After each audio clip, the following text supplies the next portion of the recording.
আসসালামু আলাইকুম প্রিয় চাকরি প্রার্থী বন্ধুরা। আপনারা যারা এনজিও চাকরি করতেছেন তাদের জন্য বেসরকারি উন্নয়ন সংস্থা ব্র্যাক এনজিও নিয়োগ বিজ্ঞপ্তি প্রকাশ করেছে। সংস্থাটির ক্লাইমেট চেঞ্জ অ্যাডাপ্টেশন বিভাগ অফিসার পদে জনবল নিয়োগের জন্য এ বিজ্ঞপ্তি দিয়েছে। গত ৮ সেপ্টেম্বর থেকে আবেদন নেওয়া শুরু হয়েছে এবং আবেদন করা যাবে আগামী ১৫ সেপ্টেম্বর পর্যন্ত। আগ্রহী প্রার্থীরা অনলাইনে আবেদন করতে পারবে। নির্বাচিত প্রার্থীরা মাসিক বেতন ছাড়াও প্রতিষ্ঠানের নীতিমালা অনুযায়ী আরও বিভিন্ন ধরনের সুযোগ সুবিধা পাবে। প্রতিষ্ঠানের নাম ব্র্যাক, পদের নাম অফিসার ক্লাইমেট চেঞ্জ অ্যাডাপ্টেশন। পদ সংখ্যা আসলে নির্ধারিত নয়। শিক্ষাগত যোগ্যতা যেকোনো বিষয়ে স্নাতক ডিগ্রি থাকতে হবে। অন্যান্য যোগ্যতা হচ্ছে উন্নয়ন সংস্থায় কাজের দক্ষতা, অভিজ্ঞতা কমপক্ষে আপনার ১ বছর থাকতে হবে।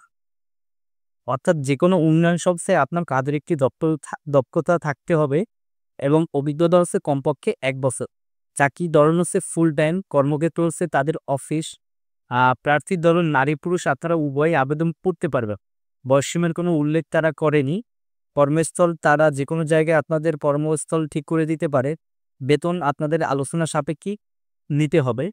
অন্যান্য সুবিধা হচ্ছে প্রতিষ্ঠানের নীতিমালা অনুযায়ী। আর আবেদনের শেষ সময় হচ্ছে আগামী ১৫ সেপ্টেম্বর। তো বন্ধুরা, অবশ্যই আপনারা আবেদন করেছিলেন। আর ভিডিওটি যদি ভালো লাগে আমাদের প্রজ্ঞাপন চ্যানেলটি সাবস্ক্রাইব করবে। ধন্যবাদ সবাইকে।